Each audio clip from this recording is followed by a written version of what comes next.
Today we are discussing about Piaget's theory of cognitive development. നമ്മളിതുവരെ കണ്ടത് behaviourist theory of learning ആണ് കണ്ടത്. Behaviourist theory of ലേണിങ്ങിലെ പ്രധാനപ്പെട്ട 3 സൈക്കോളജിസ്റ്റുകളുടെ theories നാം കണ്ടു. സ്കിന്നറിൻ്റെ, പൗലോവിൻ്റെ, അതുപോലെ തൊണ്ടേഗിൻ്റെ 3 തിയറീസ് നാം കണ്ടു. ഇനി പറയുന്നത് കോഗ്നേറ്റീവ് തിയറീസ് ഓഫ് ഡെവലപ്മെൻ്റ് ആണ്.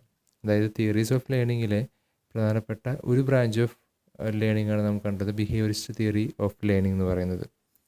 ഇനി കാണുന്നത് മറ്റൊരു ബ്രാഞ്ച് ഓഫ് ലേണിംഗ് തിയറീസ് ഉണ്ട്.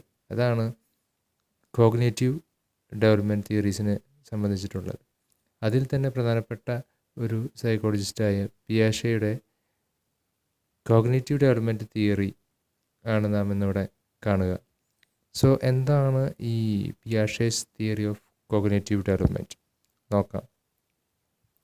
ഇതിൻ്റെ പ്രധാനപ്പെട്ട ബേസിക് കൺസെപ്റ്റ് എന്ന് പറയുന്നത് സ്കീമ എന്ന് പറയുന്ന ഒരു ടേമാണ്. അപ്പോൾ എന്താണ് സ്കീമ എന്ന് മനസ്സിലാക്കണം. സ്കീമ എന്ന് പറയുന്നത് actually a building block of knowledge or a piece of knowledge. ഒരു നോളജിൻ്റെ ഒരു ചെറിയ പീസ്, അല്ലെങ്കിൽ എ പീസ് ഓഫ് നോളജ്, അത്രേ ഉള്ളൂ. അപ്പോൾ എങ്ങനെയാണ് ഈ നോളജ് ഒരു മനുഷ്യനിലേക്ക് മനുഷ്യനിൽ ഉണ്ടാവുക, ഒരു പേഴ്സണിൽ എങ്ങനെയാണ് ഈ പറയുന്ന സ്കീമാസ് ഉണ്ടാകുക എന്നാണ് നാം മനസ്സിലാക്കേണ്ടത്. അപ്പോൾ ഈ സ്കീമ എന്ന് പറയുന്നത് എന്താണെന്ന് മനസ്സിലാക്കി. നോളജാണ്, a building block of knowledge. അപ്പോൾ ഒരുപാട് സ്കീമകൾ ഇങ്ങനെ മനുഷ്യൻ്റെ ഉള്ളിലുണ്ട്. ഡിഫറെൻ്റ് ആയിട്ടുള്ള സ്കീമകൾ ഇങ്ങനെ അടുക്കി വെച്ചിരിക്കുകയാണ്. അപ്പോൾ ഇത്തരത്തിലുള്ള നോളജിൻ്റെ ഈ ബ്ലോക്കുകൾ മനസ്സിലുണ്ട്. ഓക്കെ, അപ്പോൾ ഈ നോളജ് ആക്ച്വലി, അതായത് ഈ സ്കീമകൾ എങ്ങനെയാണ് ഈ മനുഷ്യനിലേക്ക് കടന്നു വരുന്നത്. 2 തരത്തിലാണ് കടന്നു വരുന്നത്. ഒന്ന് ജനറ്റിക്കായിട്ട്, ഇൻഹെറൻ്റായിട്ടുണ്ട്. അത് ജനിക്കുമ്പോൾ തന്നെ കുട്ടിയിൽ കണ്ടുവരുന്ന സ്കീമകളുണ്ട്. അതുമാത്രമല്ല, ജനിച്ചതിന് ശേഷം സറൗണ്ടിങ്ങിൽ കൂടി അല്ലെങ്കിൽ എൻവയോൺമെൻറ്റിൽ നിന്ന് കുട്ടി പഠിച്ചെടുക്കുന്ന സ്കീമുകളുമുണ്ട്. അപ്പോൾ 2 തരത്തിൽ സ്കീമുകൾ കുട്ടിയിൽ അല്ലെങ്കിൽ ഒരു പേഴ്സണിൽ കാണപ്പെടുന്നു. ഒന്ന് ജനിക്കുമ്പോൾ തന്നെ ഉണ്ടാകുന്ന സ്കീമുകളും പിന്നീട് വളർന്നു വരുമ്പോൾ അയാളിലേക്ക് കടന്നു വരുന്ന സ്കീമുകളും. അപ്പോൾ ജനിക്കുമ്പോൾ തന്നെ എങ്ങനെയാണ് സ്കീമുകൾ ഉണ്ടാവുക എന്ന് നമുക്ക് മനസ്സിലാക്കുക. ജനിക്കുന്ന കുട്ടിയിലേക്ക് നിങ്ങൾ ശ്രദ്ധിച്ച് നോക്കിയാൽ കാണാം, ആ കുട്ടി ചപ്പുന്നത്. അതുപോലെ ഇപ്പം നമ്മൾ കുട്ടിയുടെ കയ്യിലേക്ക് നമ്മുടെ വിരൽ വെക്കുകയാണെങ്കിൽ മുറുക്കി പിടിക്കുന്നത് കാണാം, ശക്തമായി മുറുക്കി പിടിക്കുന്നത് കാണാം. അതുപോലെ വായിലേക്ക് എന്തെങ്കിലും വെച്ച് കൊടുക്കുന്നത് ചപ്പുന്നത് കാണാം, നമ്മുടെ വിരലോ അല്ലെങ്കിൽ പാലിൻ്റെ നിപ്പിളോ ഒക്കെ ചപ്പുന്നത് കാണാം. അതുപോലെയുള്ള അത് ആരും പഠിപ്പിച്ചു കൊടുത്തല്ല, അത് ജനറ്റിക്കാണ്. ഇൻഹെറൻ്റായിട്ട് ആ കുട്ടിയിൽ കാണപ്പെടുന്ന ഒന്നാണ് ഈ സക്കിങ്ങും അതുപോലെ ഇങ്ങനെ മുറുക്കി പിടിക്കുക, കടിക്കുക എന്ന് പറയുന്നതൊക്കെ കുട്ടിയുടെ ഈ സ്കീമുകൾ എങ്ങനെ വന്നതെന്ന് വെച്ച് കഴിഞ്ഞാൽ അത് ഇൻഹെറൻ്റാണ്, ജനിക്കുമ്പോൾ തന്നെ കിട്ടിയതാണ്, ആരും പറഞ്ഞു കൊടുക്കുന്നതല്ല. അപ്പോൾ ഇത്തരത്തിലുള്ള സ്കീമുകൾ നമുക്ക് ജനിക്കുമ്പോൾ തന്നെ കിട്ടുന്ന സ്കീമുകളാണെന്ന് പറയാം. ഇനി മറ്റൊരു തരത്തിലുള്ള സ്കീമുകൾ എങ്ങനെയാണ്, ഇനി വളർന്നു വരുമ്പോൾ ആ കുട്ടിയിലേക്ക് കടന്നു വരുന്ന അറിവുകളെ നമ്മൾ എന്ത് വിളിക്കുന്നു, ഈ പറയുന്ന സറൗണ്ടിങ്ങിലൂടെ കിട്ടിയ അല്ലെങ്കിൽ എൻവയോൺമെൻറ്റിൽ നിന്ന് കിട്ടിയ സ്കീമുകളാണെന്ന് നമ്മൾ പറയുന്നു. അപ്പോൾ ഇത്തരത്തിൽ 2 തരത്തിലുള്ള സ്കീമുകളുണ്ട്. ഒന്ന് ജനിക്കുമ്പോൾ കിട്ടുന്ന സ്കീമുകളും അതുപോലെ സറൗണ്ടിങ്ങിൽ നിന്ന് കുട്ടി നേടിയെടുക്കുന്ന സ്കീമുകളും. ഈ 2 തരത്തിലുള്ള സ്കീമുകളും കൂടി ചേർന്നിട്ടാണ് ഒരു പേഴ്സൻ്റെ യഥാർത്ഥത്തിലുള്ള കോഗ്നേറ്റീവ് ഡെവലപ്മെൻറ്റ് സാധ്യമാകുന്നത് എന്നാണ് നമ്മൾ ഈ തിയറിയിൽ കാണുന്നത്. അപ്പോൾ ഈ സ്കീമയുടെ ഡെവലപ്മെൻറ്റ് ആക്ച്വലി ഈ സറൗണ്ടിങ്ങിൽ നിന്നുള്ള സ്കീമുകൾ കടന്നു വരുമ്പോൾ എന്താണ് സംഭവിക്കുന്നത് നമുക്ക് നോക്കാം. അപ്പോൾ നാം പറഞ്ഞു, നിലവിലെ കുട്ടിക്ക് എന്തുണ്ട്, എക്സിസ്റ്റിംഗ് ആയിട്ടുള്ള സ്കീമുകളുണ്ട്.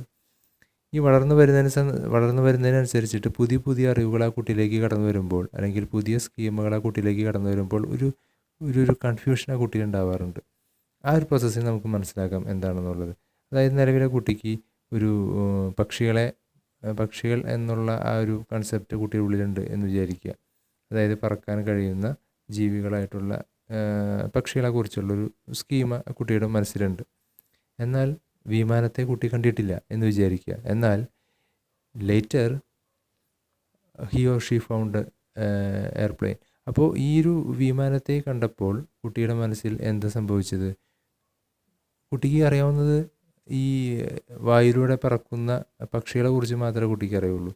അപ്പോൾ പക്ഷികൾ എന്ന സ്കീമയെ പുതിയതായി കണ്ട വിമാനം എന്ന സ്കീമയുമായിട്ടൊരു കമ്പയറിങ് കുട്ടി നടത്തുകയാണ്. ഇതിനെയാണ് നമ്മൾ അസിമിലേഷൻ എന്ന് പറയുക. ശ്രദ്ധിക്കുക, ഇതിനെയാണ് നമ്മൾ അസിമിലേഷൻ എന്ന് പറയുക. Use of existing schema to deal with a new object of situation. പുതിയൊരു സിറ്റുവേഷനോ പുതിയൊരു നോളജിനെ കാണുമ്പോൾ കുട്ടിയുടെ ഉള്ളിലുണ്ടാവുന്ന ഒരു പ്രശ്നമുണ്ട്. ആ പ്രശ്നത്തെ സോൾവ് ചെയ്യാൻ കുട്ടി എന്ത് ചെയ്യുക? ഒരു അസിമിലേഷൻ നടത്തും. നിലവിലുള്ള സ്കീമയുമായിട്ട് പുതിയതായിട്ട് വരുന്ന നോളജിനെ അല്ലെങ്കിൽ സ്കീമയെ ഒരു കമ്പയറിങ് നടത്തും. അത് കുഴപ്പമില്ലാത്തൊരു സ്റ്റേജാണ്. അതൊരു വലിയൊരു പ്രശ്നമില്ല. കുട്ടി എന്ത് ചെയ്യുന്നു? ഇപ്പോൾ കുട്ടിക്ക് കയറെന്താണെന്നറിയാം, പക്ഷേ പാമ്പ് എന്താണെന്നറിയില്ല എന്ന് വിചാരിക്കുക. കുട്ടി ഒരു പാമ്പിനെ കാണുമ്പോൾ ഉടനെ അത് കയറായിരിക്കാം എന്ന് ചിന്തിക്കും. പക്ഷേ സ്വന്തമായി എഴുതുന്നത് കാണുമ്പോൾ അങ്ങനെ അല്ലല്ലോ, ഇത് കയറല്ലല്ലോ എന്ന് ചിന്തിക്കാം. അപ്പോൾ ഇത്തരത്തിൽ കുട്ടിയുടെ ഉള്ളിലുണ്ടാകുന്ന ഈ ഒരു കമ്പയറിങ്ങിനെയാണ് നമ്മൾ അസിമിലേഷൻ എന്ന് പറയുന്നത്. എന്നാൽ ഈ അസിമിലേഷൻ സ്റ്റേജ് നമുക്ക് പറയാം അതൊരു ഇക്വിലിബ്രിയം സ്റ്റേജാണ്. കാരണം കുട്ടിക്ക് വലിയ പ്രശ്നങ്ങളില്ല. കുട്ടിക്ക് ഒരു സംശയം തോന്നി കുട്ടി ഉടനെ കയ്യിലുള്ള സ്കീമയുമായിട്ട് അങ്ങോട്ട് കമ്പയർ ചെയ്യുകയാണ്. അപ്പോൾ there is no problem arised in his mind because his in equilibrium stage. കുഴപ്പമില്ലാത്തൊരു സ്റ്റേജാണ്. പക്ഷേ ആ കണ്ട വിമാനം അത് പക്ഷിയല്ല എന്ന് മറ്റൊരാൾ പറഞ്ഞു കൊടുക്കുന്നിടത്ത് കുട്ടിയിൽ എന്തുണ്ടാവുന്നു? ഒരു കൺഫ്യൂഷൻ ഉണ്ടാവുന്നു. കുട്ടിയുടെ ഇക്വിലിബ്രിയം സ്റ്റേജ് ബ്രേക്ക് ആവുകയാണ്. There arise and disequilibrium stage. കുട്ടിക്ക് കൺഫ്യൂഷൻ വരുന്നു. ഇത് പക്ഷിയല്ലെങ്കിൽ പിന്നെ ഇതെന്താണ്? വിമാനമോ? അതെന്താണ്? അപ്പോൾ അവിടെ ഒരു ഡിസിക്വിലിബ്രിയം സ്റ്റേജ് വരികയാണ്. ഇവിടെ നമുക്ക് പറയാം കുട്ടിയുടെ ഇക്വിലിബ്രിയം സ്റ്റേജ് ബ്രേക്കായി. ഇപ്പോൾ ഉള്ളത് ഒരു ഡിസിക്വിലിബ്രിയം സ്റ്റേജാണ്, ഒരു കൺഫ്യൂഷൻ അറൈസൻ.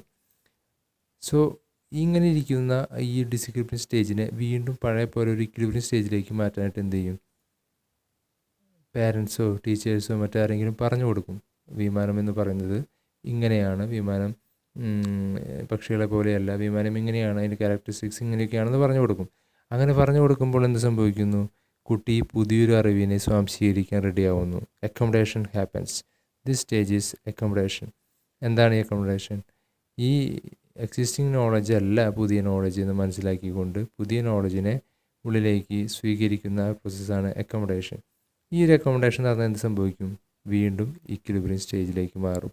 കാരണം കുട്ടി മനസ്സിലാക്കി, ഇത് പക്ഷിയല്ല, ഓക്കെ, വിമാനം എന്ന് പറയുന്നത് ഇങ്ങനെ സംഭവമാണ്, okay, then I got it എന്ന് പറയുന്ന സ്റ്റേജാണ് അക്കോമഡേഷൻ. ഈ സ്റ്റേജിൽ പുതിയൊരു അറിവിനെ സ്വീകരിച്ചു കുട്ടി വീണ്ടും ഇക്വിലിബ്രിയം സ്റ്റേജിലേക്ക് എത്തി. അപ്പോൾ കുട്ടി ഒരു അറിവ് കുട്ടിയുടെ ഉള്ളിൽ സംഭവിക്കുമ്പോൾ, അതായത് ഒരു കോഗ്നിറ്റീവ് ഡെവലപ്മെൻറ്റ് കുട്ടിയുടെ ഉള്ളിൽ സംഭവിക്കുമ്പോൾ ആക്ച്വലി 3 സ്റ്റേജസ് അവിടെ നടക്കുന്നുണ്ട്. ഇക്വിലിബ്രിയം സ്റ്റേജ് ഉണ്ട്, ഡിസിക്വിലിബ്രിയമായിട്ടുള്ള സ്റ്റേജ് ഉണ്ട്, ഇക്വിലിബ്രിയം സ്റ്റേജ് വീണ്ടും വരുന്നു.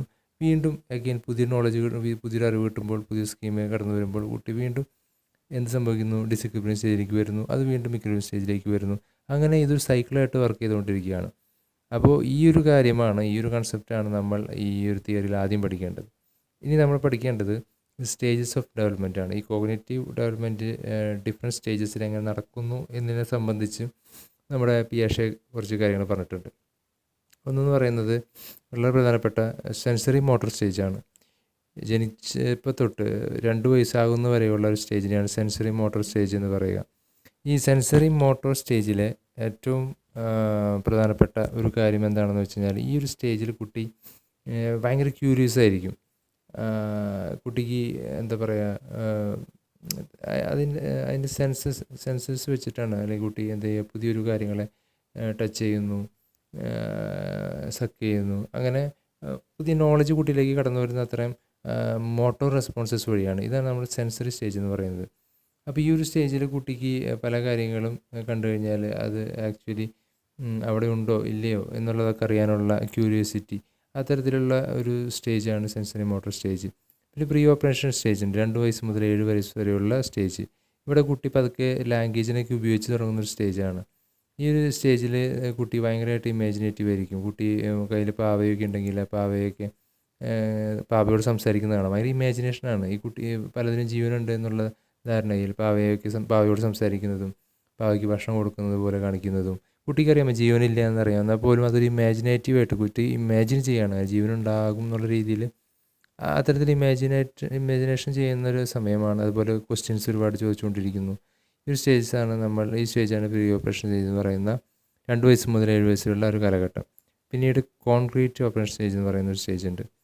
ഈ ഒരു സ്റ്റേജിലാണ് കുട്ടി എന്താ പറയുന്നത്, കൂടുതൽ സിറ്റുവേഷൻസിനെ മനസ്സിലാക്കാൻ ശ്രമിക്കുക.